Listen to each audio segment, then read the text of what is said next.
এগুলো হতে পারে। এখন এই যে জীবাণুগুলো যে ঢুকছে সেটাকে আপনি আটকাতে পারবেন? না। পারবেন? না। দেখুন, এই যে আমি রুমালটা দিয়ে মুখ মুছলাম, আমি একটু গালে হাত দিলাম, আমি একটু এটা ধরলাম, আমি একটু ওটা ধরলাম, বিভিন্ন এই যে হাওয়া নিচ্ছি, বিভিন্ন কিছুর মধ্যে দিয়ে আমার শরীরে ভাইরাস, ব্যাকটেরিয়া বা এই ধরনের জীবাণু ঢুকতে পারে। এখন ঢুকলে ঢোকার সঙ্গে সঙ্গে কি আমরা অসুস্থ হয়ে পড়ছি? না। পড়ছি না। আর এই যে জীবাণু ঢোকার যে প্রক্রিয়া, এটা কি জাস্ট কোভিড থেকে শুরু হয়েছে? তারও আগে, মানে কত আগে?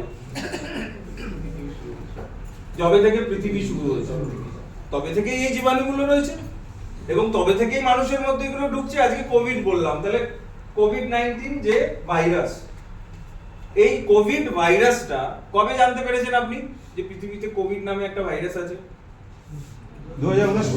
2019-20 জানতে পেরে। তার আগে জানতেন না? ওয়েস্ট বেঙ্গল বোর্ডের ক্লাস 7 এর বইতে বড় বড় করে ছবি দিয়ে পড়ানো হয় কোভিড ভাইরাস। আমি আমার ছোটবেলায় পড়েছি, আপনারাও পড়েছেন, আপনারাও পড়েছেন, আমিও পড়েছি। তার মানে কি বুঝলেন?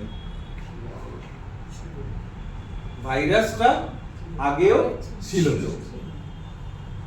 এতটা মহামারী আকারে আমাদের উপর প্রকোপটা ফেলতে পারেনি, এখন ফেলতে পারছে। তার কারণ একটা জিনিস আমাদের মধ্যে থেকে ডে বাই ডে কম হয়ে যাচ্ছে, যেটা ইমিউনিটি, রোগ প্রতিরোধক ক্ষমতা। এবং এই রোগ প্রতিরোধক ক্ষমতা কমছে বলেই ভাইরাস, ব্যাকটেরিয়া বেশি বেশি অ্যাটাক করছে। তাহলে রোগ প্রতিরোধক ক্ষমতাটা কমে যাওয়া বা লো ইমিউনিটি আরেকটা কারণ আপনার বিভিন্ন রোগের। বুঝতে পারলেন? এখন ইমিউনিটি কমে গেলেই কোন কোন রোগগুলো হতে পারে? ধরুন আপনার ইমিউনিটি পাওয়ার খুব কম, মানে রোগ প্রতিরোধক ক্ষমতা খুব কম, কোন কোন রোগ হতে পারে? সর্দি। প্রথমেই দেখুন মাথায় এলো কি? সর্দি, কাশি, হাঁটু ব্যথা, ডাইজেস্টিভ প্রবলেম হয়ে যাবে,